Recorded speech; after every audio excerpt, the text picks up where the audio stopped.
지난주에 이제 말씀을 시작했을 때 이제 사도행전 16장부터 그 사도 바울의 2차 전도 여행이 시작이 됩니다. 근데 2차 전도 여행을 시작하면서 바울이 부르기아와 이고니온 지방으로 이제 다시 향하게 됐다라고 말씀을 드렸습니다. 근데 이곳에서 만난 사람 누가 있었을까? 혹시 기억나시는 분 있으신가요? 라고 물어보면 제가 나쁜 사람이죠. 그렇죠? 이곳에서 만나게 된 사람 누구냐? 기억하세요? 디모데를 만나게 되죠. 예수님의 참 제자였고, 그리고 바울과 이제 끝까지 동역할 귀한 사람, 그와 함께할 사람 디모데를 만나게 돼서 디모데와 함께 계속해서 2차 전도 여행의 여정을 같이 하게 됩니다. 근데 디모데가 어떤 사람이냐? 지난주에 말씀드렸지만 디모데는 착한 사람이다. 그 지방 온 곳에 이렇게 소문이 났었던 사람이었죠. 그래서 우리는 어떻게 살아가야 되나? 그래서 말씀드렸던 게 칭찬을 받지는 못하더라도 남에게 칭찬할 수 있는 사람, 그런 여유가 있는 사람, 그런 사람은 적어도 그런 사람이 되자라고 이렇게 말씀을 드렸었는데 혹시 지난 한 주 이렇게 되돌아보면서 누군가 칭찬하신 기억이 있으세요? 또 제가 너무 어려운 거를 물어보셨나 보네요. 칭찬을 할 수 없다라고 하면은 그래도 다른 사람들의 그 안 좋은 것들을, 그런 어두운 것들을 우리 입으로 하나님을 믿는 사람으로서 굳이 이야기를 하지 말자라는 그런 말씀을 제가 드렸었죠. 성경에서 말하는 것도 하나님께서 귀히 사용해 주시는 분들은 칭찬받는 사람, 선한 영향력이 있는 사람을 하나님께서 사용해 주시고, 또 그게 중요한 것이 무엇이냐면 우리 하나님을 믿는 사람들에게는 성령 하나님께서 있기 때문에 그 우리의 말과 일거수일투족을 다 보신다라는 거예요. 그래서 우리가 하는 말, 부정적인 말, 그것도 하나님이 다 들으시기 때문에 우리의 입술로서는 우리가 긍정의 말, 칭찬의 말을 우리가 계속해서 해야 된다라는 것이었습니다. 그래서 이제 이 디모데와 함께 2차 전도 여행의 시작이 됩니다. 그런데 이 사도행전과 성경에서 말씀하고 있는 것이 무엇이냐면 계속해서 말씀하고 있는 것이 무엇이냐면 이 성경에 기록된 것들은 인간의 말이 아니라 바로 성령 하나님께서 감동을 주셔서 기록을 했다는 것이죠. 그래서 이 사도행전도 사도 바울과 베드로가 그리고 바나바가 이렇게 전도 여행을 다니고 복음을 전해서 그들의 이 하나님의 놀라운 교회를 세우고 역사를 이루었다는 게 아니라 이 말씀도 가만히 보다 보면은 주체가 바울이 아니고 베드로가 아니고 바로 성령님이시다라는 것을 계속해서 강조해서 기록을 하고 있습니다. 그래서 이 복음을 전하고 전도를 하고 사람을 깨우치는 것도 우리가 하나님의 말씀을 전할 수는 있지만 우리의 힘과 능력으로는 할 수 없다라는 것이죠. 그래서 우리는 기도하고 그 사람을 위해 기도하고 선한 영향력을 미칠 때 하나님께서 그의 마음을 열어주시고, 그리고 그를 통해서 그가 복음을 깨달을 수 있도록 지혜를 주신다라는 것이죠. 그래서 오늘 이 6절 말씀부터 보면은 이렇게 말씀을 시작합니다. 성령이 아시아에서 말씀을 전하지 못하게 하시거늘 그들이 부르기아와 갈라디아 땅으로 다녀가 무시아 앞에 이르러 비두니아로 가고자 애쓰되 예수의 영이 허락하지 아니하시는지라 라고 6절부터 보면은 말씀을 읽고 있습니다. 여기가 어느 지방이냐라고 하면은 우리 한번 그 머릿속으로 상상을 해보세요. 아시아의 끝쪽을 가면은 소아시아라고 해서 아나톨리아 반도가 이렇게 튀어나와 있습니다. 이제 이쪽 아나톨리아 반도를 이제 바닷가 보스포러스 해협을 건너가면은 이쪽 지역은 이제 유럽이 되고 이쪽은 아시아 땅이라는 것이죠. 바울이 이 아래쪽부터 이제 중간 지점으로 갔는데 바울이 가는 곳마다 사람들이 복음을 듣고 이제 부흥을 하기 시작을 했습니다. 아까 그 5절까지 말씀을 보면은 이제 부르기아와 이고니온을 갔을 때 많은 교인들이 생기고 제자들이 생겨났다라는 것이죠. 한번 여러분들이 입장을 바꿔놓고 생각을 해보면은 어떤 생각이 들까 한번 생각을 해보세요. 내가 가서 복음을 전했는데 사람들이 다 깨달아 듣고 교회로 오고 막 교인들이 나를 추종하는 사람들이 많아졌다라고 생각해 보세요. 그러면은 이곳에 계속 있고 싶을까요? 아니면 저 멀리 떠나가고 싶을까요? 여러분들의 입장에서 놓고 보면은 이제 제가 복음이라고 하니까 좀 와닿지가 않은데 제가 농사를 져가지고 이 땅에 정말 많은 곡식과 먹을 것들을 이렇게 재배를 하게 됐어요. 이 땅, 그러니까 우리 갖고 있는 이 신촌 지역에서 정말 이곳에다 정착을 하고 많은 것들을 이렇게 재배하고 모든 것이 잘 돼요. 그러면은 우리가 여기서 땅을 더 사서 더 늘려야겠다. 근데 땅을 사서 늘리되 이 신촌 지역을 더 사고 또 나아가봤자 구리면까지만 이렇게 더 가겠다 생각을 하겠지만 더 멀리 저 하다못해 대전, 무주, 금산, 서울까지 가서 우리가 땅을 사고 확장을 해야겠다 이런 생각을 하는 사람은 사실 많지 않다는 것이죠. 근처부터 하나하나 다 하고 이 지역을 내가 정착하고 수년간을 내가 여기서 쌓았는데 이 지역을 내가 더 떠나고 싶지 않은 것이 보통의 사람들의 마음이라 생각이 듭니다.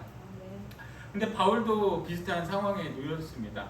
이 아시아 지역, 이 소아시아 지역, 이 아나톨리아 반도를 다니면서 복음을 전했는데 복음을 듣고 깨달은 사람이 너무나도 많아졌다라는 거예요. 왜?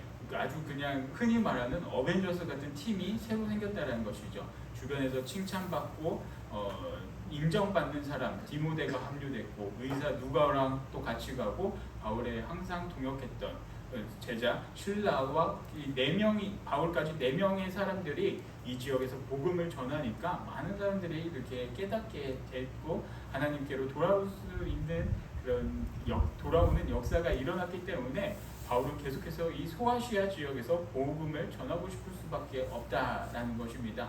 그래서 그 상황을 이 저자 누가도 여기에다가 기록을 했다라는 것이죠. 그래서 6절, 7절 말씀을 보면은 바로 이야기라는 것이 바로 무시아 페르 비두니아로 가고자 애쓰되. 그러니까 바울과 그의 일행이 이 소아시아 지역을 더 전도하고자 이 이고니온이라는 중간 지점에서 북쪽에서 동쪽, 그러니까 이 아시아 쪽을 향해서 더 계속해서 복음을 전하고자 애썼다라는 것입니다. 그런데 우리가 한 가지 생각해야 될 것은 무엇이냐면 아까도 말씀드렸지만 이 성경 말씀의 주체 그리고 이 복음을 전하는 가장 중요한 분은 우리가 아니라 우리는 하나의 도구지만 성령 하나님께서 이 모든 것의 주관자 되시고 사용해 주신다라는 것이죠.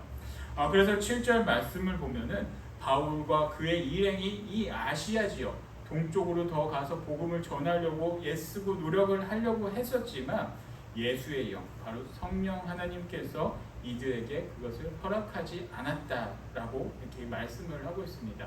그러면 성령님께서 허락하지 않았다, 예수님께서 허락하지 않았다라는 것은 어떤 상황에 놓여졌을까라는 것을 한번 좀 생각해 보게 됩니다.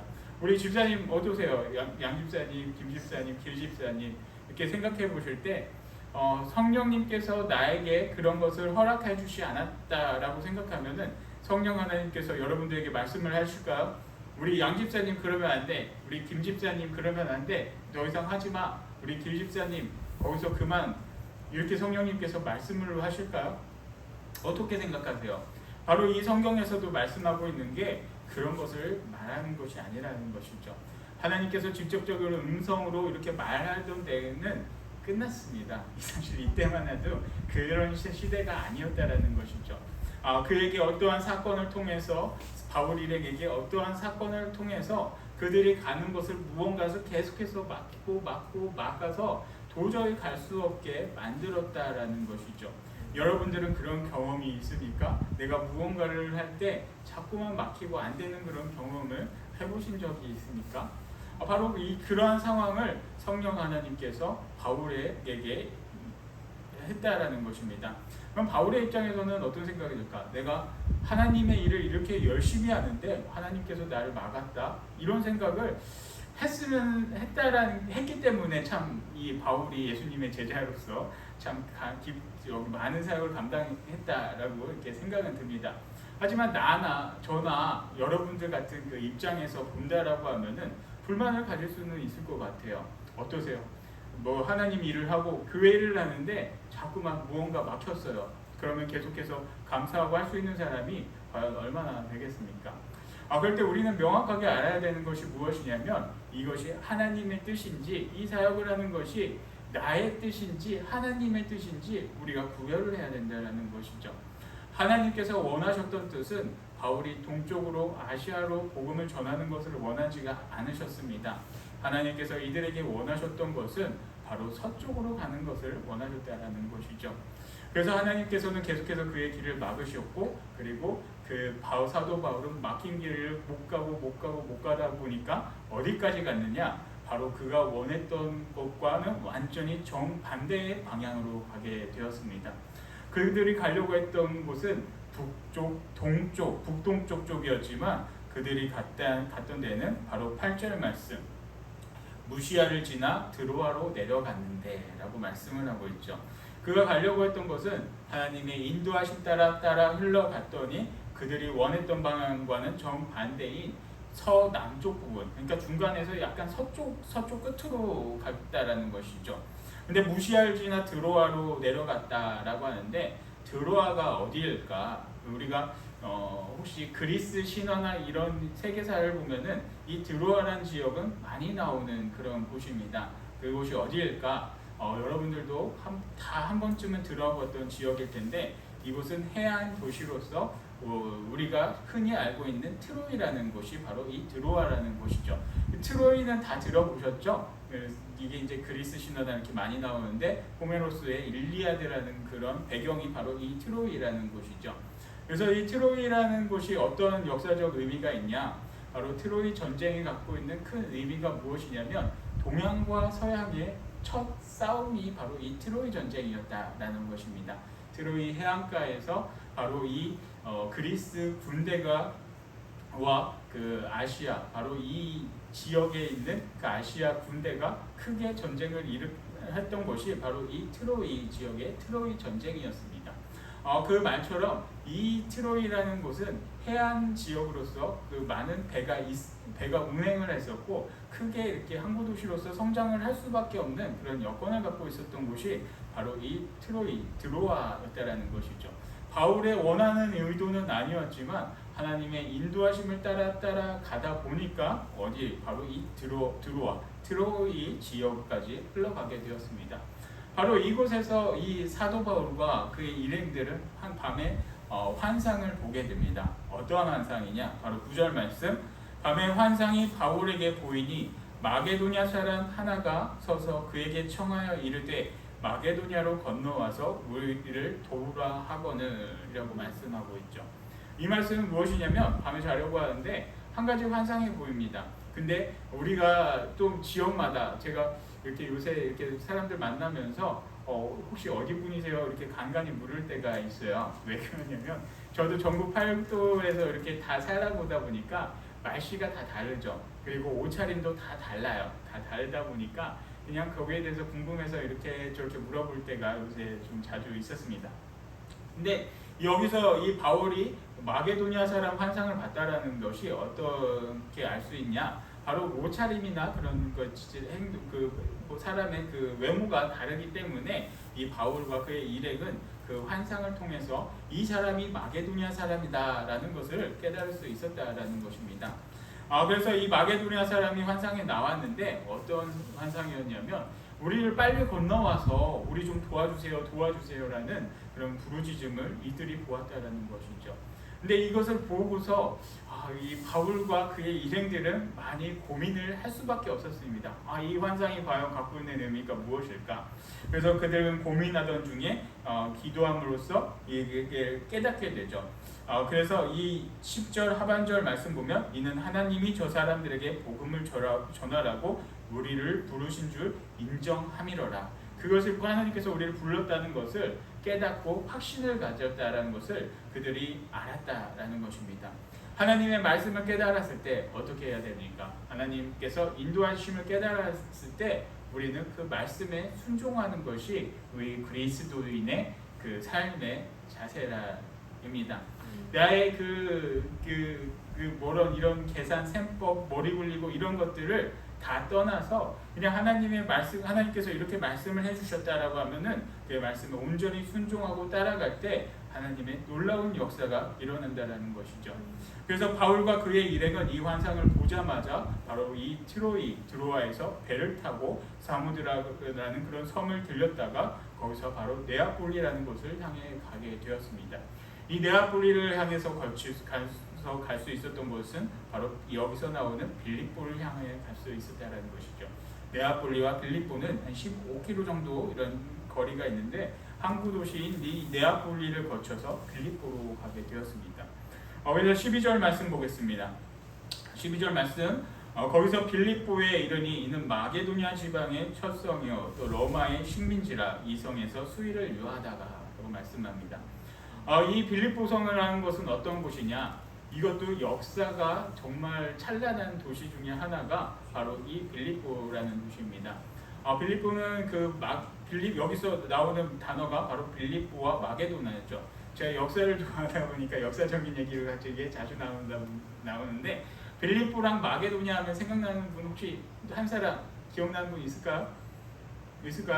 제가 또 이게 괜히 질문을 해서 그랬지만 빌립보와 마게도냐 하면은 역사적으로 가장 위대한 정복자가 한 명이 있죠. 우리가 지금 이렇게 딱 해서 생각은 안 나지만 역사적인 인물 중에 그레이트, 위대한 정복자라는 그런 알렉산드로스 대왕이 바로 이 마게도니아 지방의 빌립보에서 태어나게 됐습니다. 그래서 이 빌립보라는 성의 이름은 어디서 왔느냐? 방금 말씀드린 이 알렉산더 대왕의 아버지가 세운 도시가 바로 이 빌립보 성입니다.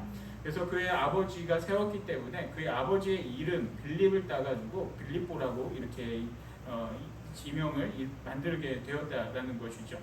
그래서 이 빌립보라는 지역은 어떤 특성을 또 갖고 있냐면 바로 이 역사적으로 그리스 도시로서 그리스 사람이 또 많았을 것이고, 그리고 이 바울이 살았던 이 당시에는 로마의 식민지로서 로마가 개척했던 곳이 바로 이 빌립보 성이었습니다.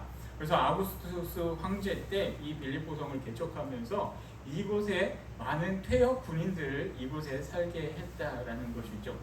그래서 이 빌립보라는 곳에는 어떤 사람들이 많이 살고 있을까? 우리가 한번 생각을 해보면은 방금도 말씀드렸듯이 그리스 사람 아니면은 로마 사람이 거의 다 살고 있었다라는 것이죠. 근데 이곳에서 바울이 전도를 하려고 하다 보니까 큰 난관에 부딪히게 됩니다. 어떤 난관이 있었을까? 그동안 계속해서 말씀드렸지만 기억하실 수 있는 분이 있으실까 한번 궁금하기는 한데, 바울이 복음을 전했던 곳에 가장 중심이 되는 곳이 어디였냐면 회당이었습니다.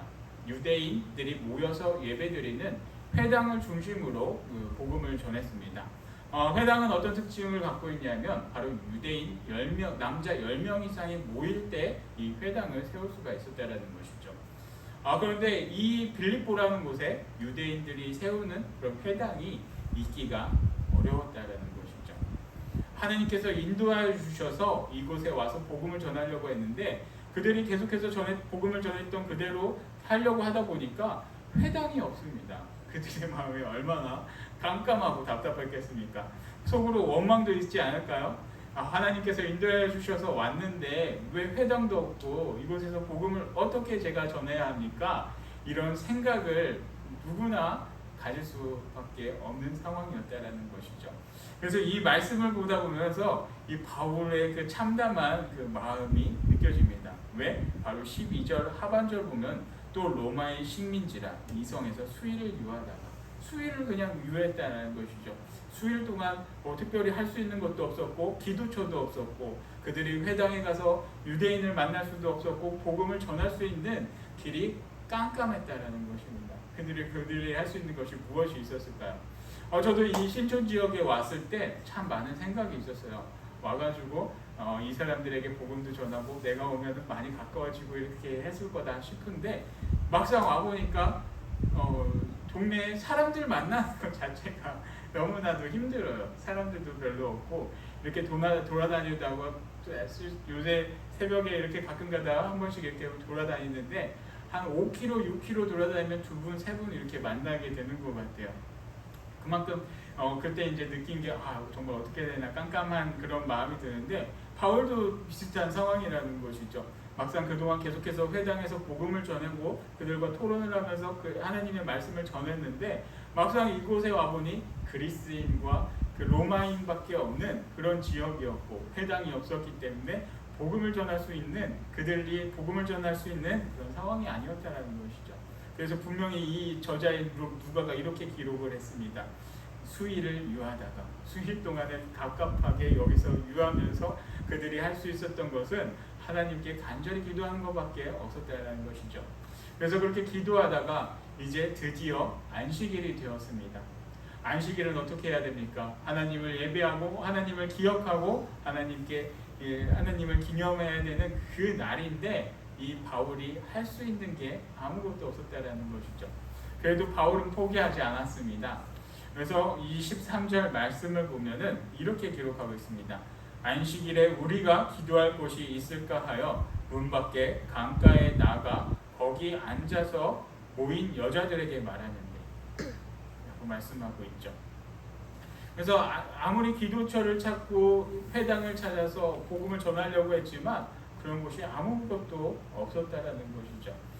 그래서 이 바울이 찾아 나갔던 곳은 바로 강가로 갔다라는 것입니다. 왜 강가로 갔을까? 바울이 아무 생각 없이 그냥 끌리는 대로 강가로 갔을까라고 생각도 들 수 있는데 강이라는 것이 어떤 의미가 담겨져 있을까? 우리가 한번 이 시간 생각해 보면 좋겠습니다. 물하면 어떤 이미지가 있을까요? 물하면 어떤 이미지가 있을까요?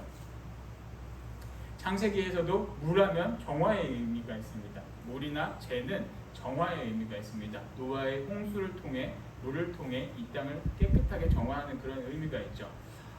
그리고 인도도 강을 통해 큰 강을 통해서 그 정화의 의미가 있기 때문에 강을 가다 보면은 그 미신이나 이런 것들을 행하는 부분들이 많이 있습니다.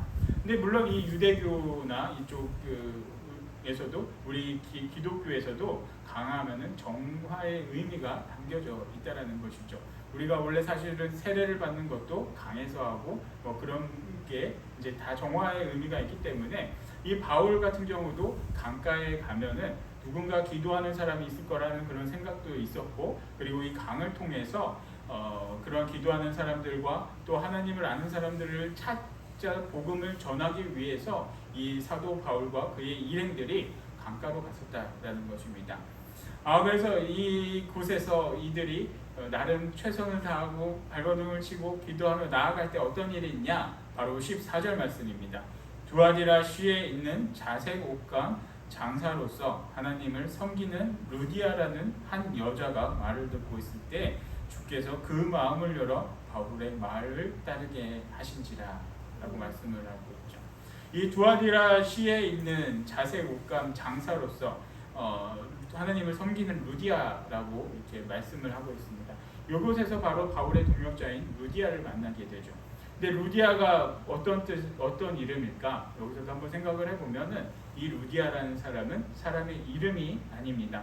이 루디아는 바로 리디아 출신의 사람, 그러니까 사람이라는 의미를 갖고 있으니까 우리가 생각해 볼 때 우리 최 집사님 같은 경우 순천에서 오셨잖아요. 그러니까 그런 순천 사람 이런 의미가 바로 이 루디아라는 것이죠. 리디아 사람 그런 의미가 여기에는 담겨져 있습니다.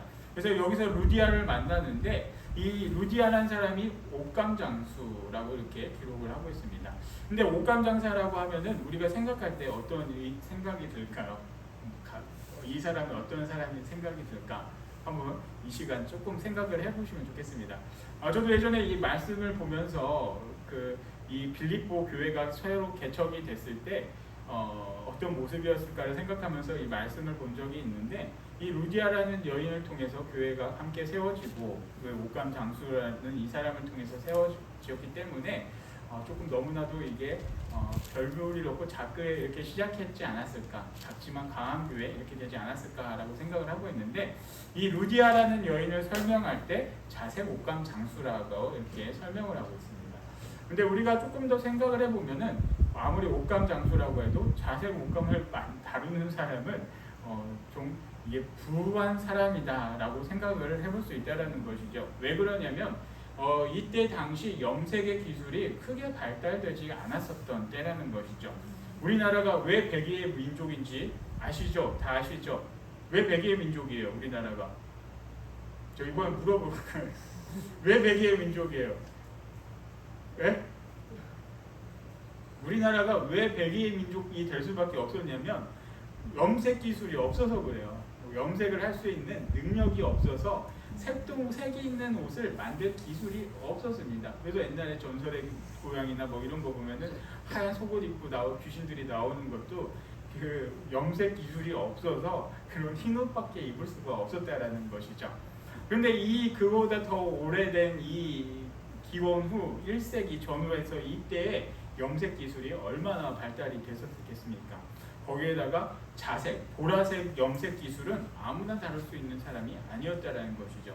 이 보라색 옷을 만들기 위해서는 너무나도 큰 그 노력과 그 많은 그 소비되는 그런 것들이 많기 때문에 이 보라색 옷은 함부로 입을 수가 없었습니다.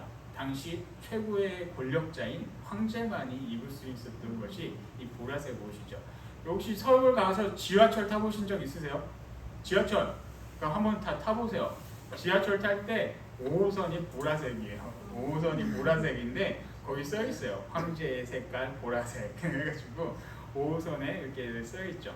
그래서 이 보라색은 그만큼 황제의 색을 나타내고 이 옷감장수, 자색 옷감장수 루디아라는 사람은 귀족만을 대상으로 자색 옷이기 때문에 황제나 아니면 진짜 나라의 그 고위 관직만을 이렇게 상대했었던 사람임을 우리가 알 수 있다라는 것이죠. 그래서 제가 어떤 분들 이렇게 말씀하실 때는 정말 가난한 이 루디아를 통해서 이렇게 만들어졌다라고 이렇게 하시는 분 있는데 제가 다른 주석이나 이런 걸 찾아보니까 이 말이 더 맞는 것 같아요. 그 자색 옷감을 만들었기 때문에 당시 함부로 만질 수 없었던 그 황제나 귀족들 이런 사람들과 가깝게 지낸 그리고 많은 부가 있었던 사람이 바로 이 루디아라고 이렇게 기록하시는 그런 분들이 있는데 제가 볼 때도 그게 맞다라고 생각이 듭니다. 왜냐하면 자색 옷감이라고 분명히 기록을 해놨기 때문이죠. 그래서 이 루디아를 만나게 됩니다. 바울이 거기서 복음을 전할 때 이 루디아가 가만히 듣고 있었다는 것이죠. 근데 이 루디아가 듣고 있었을 때 이것을 바울이 움직였을까요? 성령님께서 이의 마음을 만지셨을까요? 그것은 계속해서 말씀드렸지만 그의 마음을 열게 해주시고 그가 복음을 듣고 깨닫게 하신 것은 바로 하나님이라는 것입니다. 하나님께서 그의 마음을 열게 해주시고 하나님께서 그를 복음을 듣고 깨닫게 하여 주셨다는 것이죠. 바울은 하나님의 귀한 그릇, 귀한 도구였다라는 것입니다. 그래서 어떻게 되느냐? 이 귀한 만남을 통해서 이 사도 바울과 이 루디아의 만남을 통해서 이 빌립보 교회가 세워지게 됩니다. 성령님의 인도하심을 따라 이곳에서 루디아를 만나서 빌립보 교회가 세워지고 그리고 그곳에서 만난 이 루디아와 빌립보 교회를 통해서 하나님의 놀라운 역사가 이루어지게 됩니다. 당시는 너무나도 힘들고 막막한 그 황무지 같은 상황이었지만 정말 놀라운 역사가 일어나게 됩니다. 왜? 끝까지 동역하는 교회가 바로 빌립보 교회입니다. 그리고 나중에 시간이 되시면 빌립보서를 한번 보세요. 빌립보서를 보시면 바로 이렇게 사도 바울이 기록을 하고 있습니다. 빌립보 교회에 편지를 전하면서 너희가 첫날부터 지금 이날까지 사도 바울이 이 빌립보서를 쓰면서 감옥에 갇혀서 쓸 그날까지 함께한 빌립보 교인이라고 이렇게 표현을 했다는 것이죠. 그때까지 함께 이 사도 바울 위에 기도하고 사도 바울 위에 물질적으로 돕는 그 교회가 바로 이 빌립보 교회였다는 것입니다. 그래서 함께 동역했던 교회, 큰 동역자 빌립보 교회가 이때 세워지게 됐다는 것이죠. 여러분들 어떻습니까? 여러분들의 삶을 통해서 내가 무언가 의지대로 하고 싶은데 막힐 때가 있습니까? 그때는 이 뜻이 하나님의 뜻인지 아닌지 구별할 수 있는 그런 지혜가 여러분들에게 있기를 바랍니다. 말씀을 통해서 그것을 깨닫는 그런 은혜가 있기를 바랍니다. 그리고 하나님의 말씀에 전적으로 순종하기를 바랍니다. 그리고 그 하나님의 말씀에 순종할 때 지금 당장에는 너무나도 막막하고 너무나도 깜깜한 상황이지만 저 하나님의 인도하심을 따라 가다 보면은 이렇게 놀라운 일들이 여러분들에게도 분명히 있다라는 것입니다.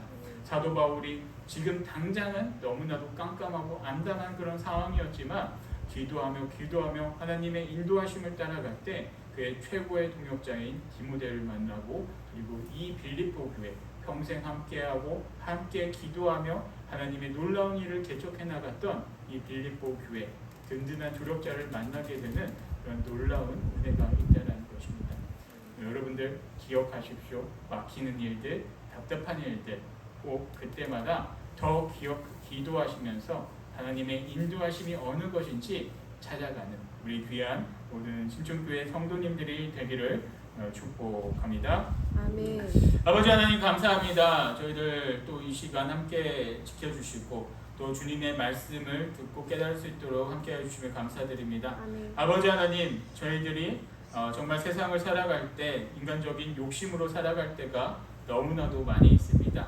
아버지 하나님, 그때마다 저희들의 그런 생각들을 주님께서 지워주시길 원합니다. 아멘. 저희들의 생각대로 살아가는 것이 아니라 아버지 하나님의 인도하심을 깨닫고 아버지 하나님의 인도하심 따라 살아가게 해 주시옵소서. 아멘. 때로는 그것이 저희들의 생각과 맞지 않을 때라도 아버지 하나님의 말씀에 전적으로 순종해서 그 말씀대로 나아갈 수 있는 그런 지혜와 힘을 더하여 주시옵소서. 아멘. 그래서 사도 바울이 그때 정말 놀라운 디모데를 만나고 빌립보 교회를 세운 것처럼 저희들의 삶에서도 하나님의 놀라운 역사를 이루어가는 저희 모든 성도님들이 될 수 있도록 아버지 하나님께서 역사하여 주시옵소서. 아멘. 모든 것 감사드리며 예수 그리스도 이름으로 기도드리옵나이다. 아멘. 아멘.